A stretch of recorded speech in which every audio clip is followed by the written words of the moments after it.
I don't know about you, but I could listen to Maya Angelou reciting poetry, her own and others, for hours.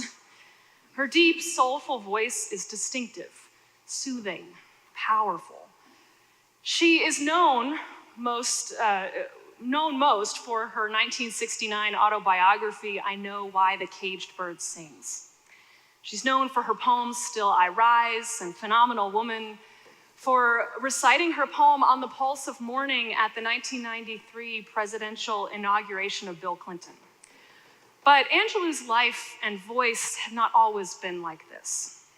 This month in worship, we are exploring transformed lives, life stories in which a process of alchemy occurs, where trauma, evil, or pain is transformed into something good and beautiful and life-giving. Such transformation requires great courage. And so today we look to the courageous life of Maya Angelou. Her story is important to tell and to reflect on and to learn from any time, but particularly in this Me Too era and in light of the latest high-profile allegations of sexual assault against a Supreme Court nominee.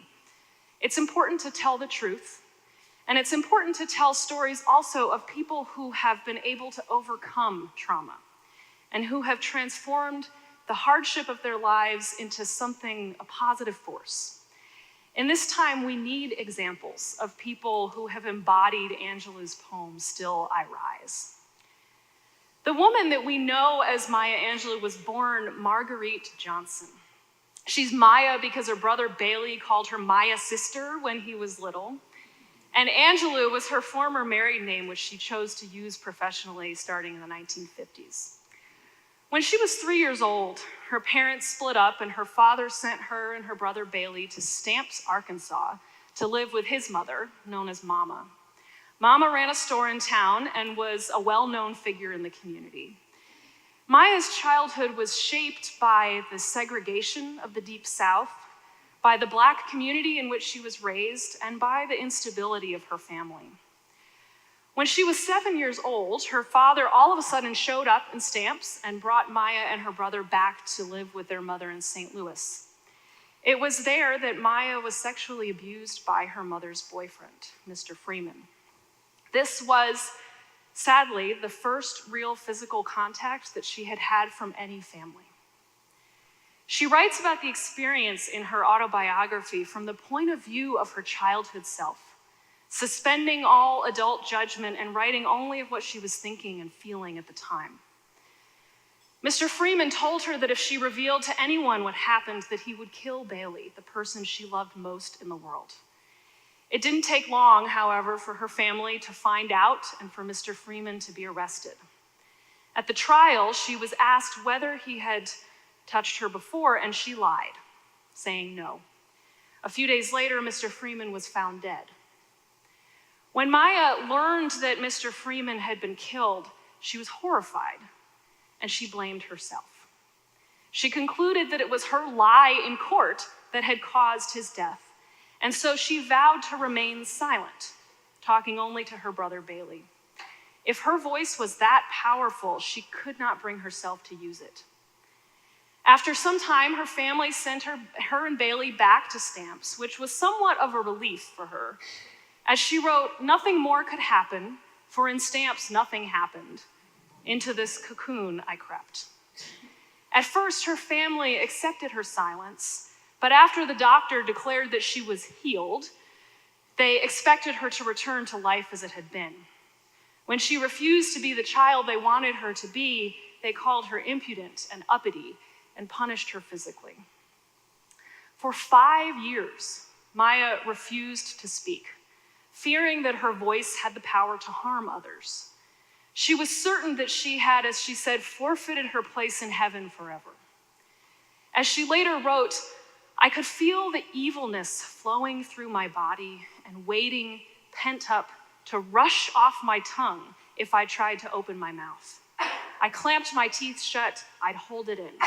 If it escaped, wouldn't it flood the world and all the innocent people? I had sold myself to the devil, and there could be no escape. The only thing I could do was stop talking." She thought her voice was so frightfully powerful that it could poison others, even kill them. And she didn't want to inflict that on those that she loved. Unfortunately, her response is not uncommon. Many people who experience severe trauma, especially in childhood, go mute. Or perhaps not mute, but turn inward in hopes of holding in that evil, negative energy that pervades their life and experience. Now, as Unitarian Universalists, we don't often talk about evil. We shy away from it. But it does have a place in our theology. Evil is something that strips away the dignity and humanity of a person, and it causes separation among people and between people and their experience of the divine. We are able to hold evil alongside our belief in the inherent goodness of humanity by not identifying people as evil, but their actions and behavior as such. So it's heartbreaking to think that a young girl who endured such trauma located evil not in the perpetrator or in his actions, but in herself. She was evil, she thought, and had its poison coursing through her veins. Part of the good news of Unitarianism is that no person is evil at their core, especially those towards whom violence has been committed. Even the Mr. Freemans of the world, though, are not beyond the hope of reform. And this is our universalist good news. The fact that evil and depravity are not at the core of humanity is why transformation is possible. We humans are in control of our actions.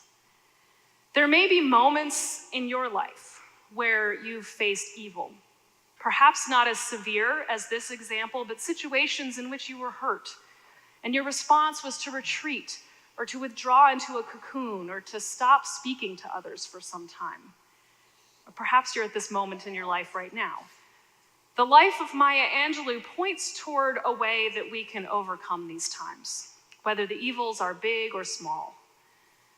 Often it involves facing what scares us most and using it in some new way. In Maya's case, it was her voice. But another example that comes to mind, a fictional one, is Batman. Any Batman fans out there? His origin story is that as a young boy, Bruce Wayne witnessed the murder of his parents. He vowed as an adult to fight crime in Gotham City. He was also afraid of bats as a child, and so calling himself Batman was deeply significant. He faces his fear by taking it on as his name and his identity, and he transforms the loss of his childhood into a calling to do good. Another way that we overcome the big and little evils we experience is through love. James Baldwin, whom Angelou knew and called brother, once said, "Love takes off the masks that we fear we cannot live without and know we cannot live within." He says, "I use the word love here not in the infantile American sense of being made happy, but in the tough and universal sense of quest and daring and growth." Baldwin says that love takes off the masks that we wear. It's the experience of someone really seeing you and your potential beyond the mask. The real transformation occurs, though, when you then have the courage to recognize that potential in yourself and to live it out. For Maya, the person who did this was Mrs. Bertha Flowers. She was called the gentlewoman of stamps, soft-spoken and refined, and Maya looked up to her. One day, Mrs. Flowers came to Mama's store to buy groceries, and Maya helped her carry them home. Mrs. Flowers showed her respect. She called her Marguerite. She asked about her schoolwork and concerned that she was only expressing herself in writing and not through speech. "No one is going to make you talk. Possibly no one can," said Mrs. Flowers, "but bear in mind, language is man's way of communicating with his fellow man, and it is language alone which separates him from the lower animals. Words mean more than what is set down on paper. It takes the human voice to infuse them with shades of deeper meaning." Mrs. Flowers gave Maya some books and an assignment. She must not only read them, but she must read them aloud. And then take a book of poems, choose one, and memorize it. When they visit next, Maya must recite it for Mrs. Flowers. Maya later wrote, reflecting back on this first encounter with Mrs. Flowers, "I was liked, and what a difference it made." She remained silent for 5 years, but during that time she read every book that she could get her hands on in the black school library and all the books that she could get from the white school library. She memorized entire Shakespeare plays, 50 sonnets, and Edgar Allan Poe's entire collection of poetry. A process of alchemy began within her.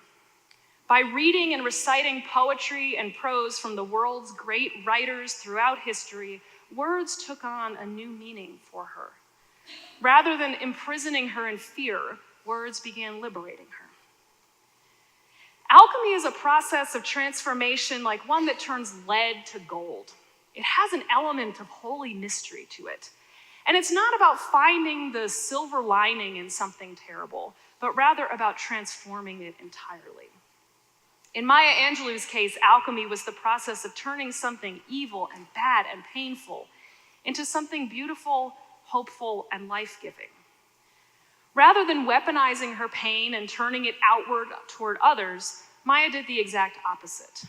At first, she turned it inward, but with the help of Mrs. Flowers and her friends Shakespeare and Poe and Dunbar and others, she was able to transform it. "Up from a past that's rooted in pain, I rise," she writes in the poem that I shared earlier, "like a phoenix from the fire." Maya Angelou experienced a sort of verbal alchemy. And when she did begin speaking again, she had a lot to say. She remembered and took to heart what Mrs. Flowers had told her, that words mean more than what is set down on paper. It takes the human voice to infuse them with shades of deeper meaning. She discovered that her voice was beautifully powerful, not evil, through hearing herself recite poetry aloud. Then she found her voice on an even deeper level and began writing poetry and memoirs and performing on stage as a singer and a dancer. There was a period in her career where she was known as Miss Calypso. While touring Europe in a production of Porgy and Bess, she learned the language of every country she visited and became proficient in several languages in the following years. The practice of writing and performing allowed her to rewrite her own story, transform her relationship to words, and chart a new direction. In the Berkshire Mountains of Western Massachusetts, there is an organization called Shakespeare and Company, which runs a program in partnership with the juvenile court system called Shakespeare in the Courts. And many of the kids in the justice system have experienced some trauma of some kind, perhaps similar to Maya Angelou's, and for a variety of reasons have found themselves in the court system. Shakespeare in the Courts involves intensive acting study, memorizing lines, and then doing a condensed performance of a Shakespeare play for family and friends and representatives of the justice system. Bessel van der Kolk, a psychiatrist who specializes in trauma, says, when these youth discover the richness and the potential of language, they often have a visceral experience of joy. The power of words can truly be healing. The experience of these young people and the life of Maya Angelou are evidence that transformation is possible. For us too, if we have the courage to face what scares us and transform it into something good. Pain from our past need not define us or limit us. None of us forfeit our place in heaven forever by our own actions or those perpetrated against us. The love of others, those close to us, those who come into our life by chance, like Mrs. Flowers, or a community that we're a part of, like a church, can help remove these masks that we cling to. So think about, where do you need transformation in your life? I can imagine all of us have some experience of this, some place of pain or hurt where we're seeking transformation.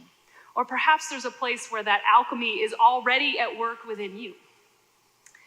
I invite you to focus on the chalice flame here at the front of the sanctuary. Or if you're too far away, to close your eyes and imagine a flame. As you think about that place of transformation or alchemy in your own life. and to listen to these words of this poem about courage and transformation by the poet John O'Donohue. Invoke the learning of every suffering you have suffered. Close your eyes. Gather all the kindling about your heart to create one spark. That is all you need to nourish the flame that will cleanse the dark of its weight of festered fear. Now, reading and listening to these words of John O'Donohue, they come alive for me like Mrs. Flowers promised. I can almost envision the process of transforming lead into gold or evil into beauty. I believe that this place where we are gathered, church, is a place where we can gather that kindling, to create a spark, to nourish the flame of transformation within each of our lives. May we have the courage to be open to its power, the courage to face what scares us, and the courage to embrace it with open arms, singing like a caged bird with hope until we all truly know freedom. May it be so. Amen.